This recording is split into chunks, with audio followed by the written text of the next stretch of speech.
Much indeed for that. You're going to hear from three voices now prior to our main discussion.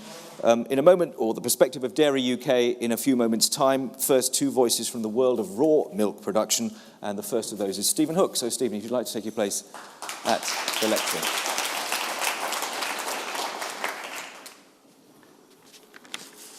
Thank you. Good afternoon, everyone. I'd just like to say that it's the second time I've been asked to speak by the FSA. This one is far more pleasant. The last time was at Westminster Magistrates Court. So I'm so glad that we've got this open meeting. I'm going to give the producer's perspective. I'm a dairy farmer in East Sussex, and I'm going to tell you about my journey to where we are today in terms of selling raw milk off the farm.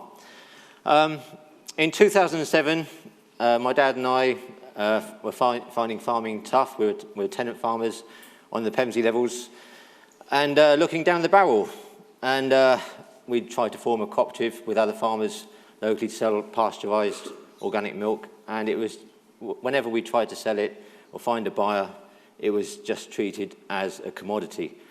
And that is a shame for the dairy industry, because milk is viewed as a commodity. It's lost its value, it's lost its respect, and that is a massive problem for the dairy producer. So I looked at selling raw milk, and in the autumn of 2006, I discovered that by law, only the producer could sell his own raw milk. Fantastic. It meant I took responsibility for selling my milk. It made me a price maker and not a price taker. It meant that I could have a relationship with my consumer, my customer, who gives me feedback. I wasn't getting that as a farmer. I was just getting a panning in the national press for being a farmer at the time, on the back of foot and mouth, whatever was going on. It wasn't a good place to be. But suddenly, to start selling raw milk, the law said that only the producer can sell raw milk. And that is important, because what was talked about earlier in terms of analysing raw milk. Milk is collected off farms in tankers. A tanker might pick up 10 farms' milk, or it might pick up 1 farmer's milk if it's a massive farm, and then take it to a pasteurising centre, processing plant, where all that milk is then pasteurised. Lots of farmers' milk pasteurised in one place. That milk shouldn't be analysed on the same basis as my milk that I produce on my farm.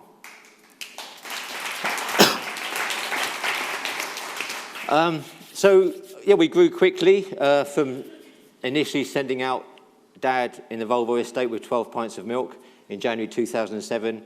We now sell all of our milk as unpasteurised milk, cream and butter. We started a milk round in Helsham. We started a milk round in Eastbourne. We pioneered the internet online selling of milk. And we also do a lot of farmers' markets in London. The demand is there, there's no doubt about that.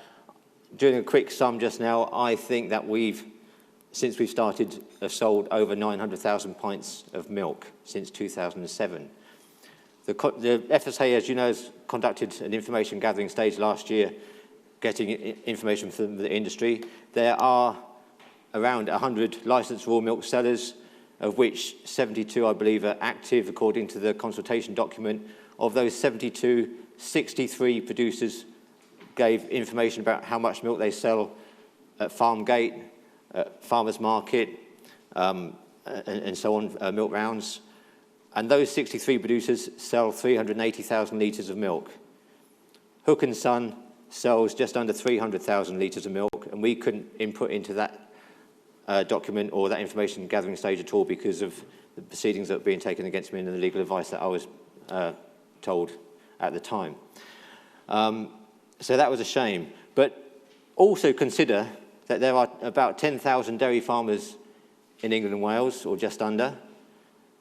If the average farmer's family consumes 2 litres per day, that works out at about 7.5 million litres of milk consumed on farm, 10 times the current market of raw milk sales as we know it. you don't read about farmers dying in the Farmers Weekly. If you know an ill farmer, I'd love to, they totally believe in their own milk. So we started this journey, and very quickly it meant dealing with authority, not just the FSA because they're licensing me, but also our own environmental health team. And it's been fantastic here today. One of the greatest, nicest surprises for me, and I mean this in the right way, a lady came up to me and said hello, and I was so chuffed to see her because she's my environmental health officer and she's come along here today. And the reason I'm so chuffed that she's here is because Wilton District Council have been instrumental in getting Hook and Son raw milk to where it is today. They saw that we were growing, they knew there was a risk with our product, and they wanted to mitigate that risk, and they wanted to ensure that we had systems in place at every stage of growth to make sure that obviously consumers weren't put at risk and that we did the job properly. And as a result, we've now got a full HACCP plan from milking the cow right through to selling milk in a vending machine or the farmer's market or online. It's all there. Cleaning schedules, training. For example, my son's milk, we employ a couple of relief milkers and I milk. We've all been on food training courses because the mindset has got to be food preparation. It takes me an hour, it takes my staff an hour to milk 30 cows. If I was giving a speech now to dairy farmers, they'd be thinking, what on earth are you like, taking an hour to milk 30 cows? But it's because of the deep preparation that we do to ensure that the consumer is getting a clean product. That's what's required at farm level. And that's going to be backed up by sampling.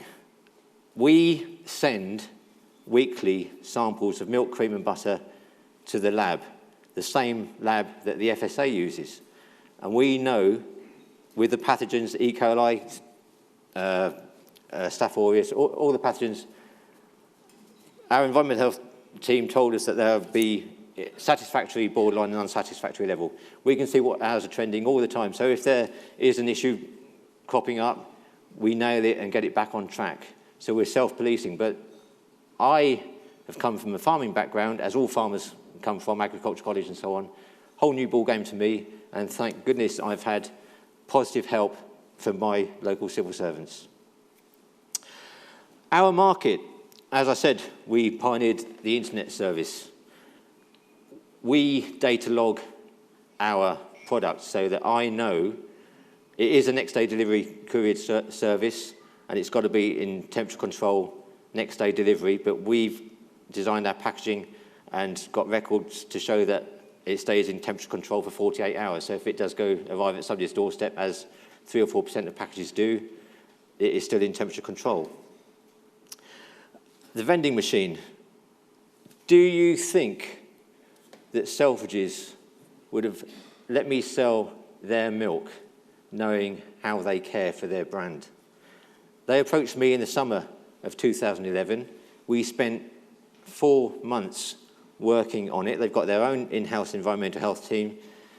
We worked with Westminster City Council's environmental health officer, and they were both happy that what we were doing was fine.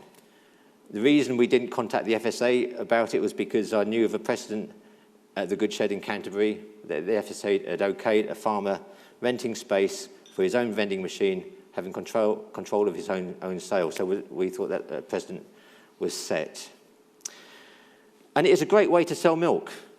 There's 1,400 of these machines in Italy.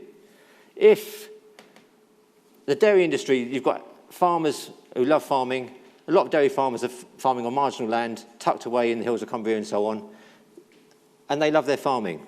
Okay, it's tough, but they love their farming. They're not marketing people. They haven't got route to market. If they could put their own vending machine in the village shop, allow local people to buy their milk from the local farmer in an easy way, convenient way, that's good for the village shop, increases its footfall, helps that farm survive. Bear in mind that raw milk commands a premium at the moment over pasteurised milk, it's about 8 times the price. That creates a new income stream for these small family farms who are struggling. Why not let it happen? Why do people buy our milk? Lots of reasons. Eczema, hay fever, asthma, we've heard about those. Taste is another one. I've got customers on doctor's orders. One lady in the Midlands, she phoned up and said, I need your milk on my consultant's advice for my son. He's got cystic fibrosis, his immune system is shot to bits, and his consultant says he needs raw milk, good, clean, raw milk, to give him some immune system, because he's got none. That was 2 years ago. This is anecdotal, this isn't science, this is anecdotal. Another 5-year-old boy in Eastbourne had a growth on his neck, a bacterial growth the size of a small tennis ball. His consultant said, after 3 months of antibiotics not doing anything, try raw milk. In 3 months, it had gone. Now, if I worked for the Smiths Beecham or another big pharmaceutical company and came up with a product that helped fight infection, lowered your bad blood cholesterol, got help with eczema, hay fever, asthma, imagine the marketing, the money that would go behind it. But I'm a farmer producing milk. Big difference. Chairman of the FSA is right. The consumer is king. The consumer should have choice. That is how I've built my business up, because I'm meeting a consumer demand for our milk. The consumer has a right to choice. The consumer has a right to be protected. The consumer should believe and know about their food. This debate is so important, and I thank the FSA for holding this debate, because it's helping these issues get out there. Talking to other people around the world regarding raw milk, for example, in New Zealand and so on, they're looking across to Europe at the moment as being at the cutting edge of raw milk in what's happening. Are we at the forefront in terms of the way that raw milk goes, or are we lagging behind? I like to think that this is a real chance to be at the forefront. Thank you.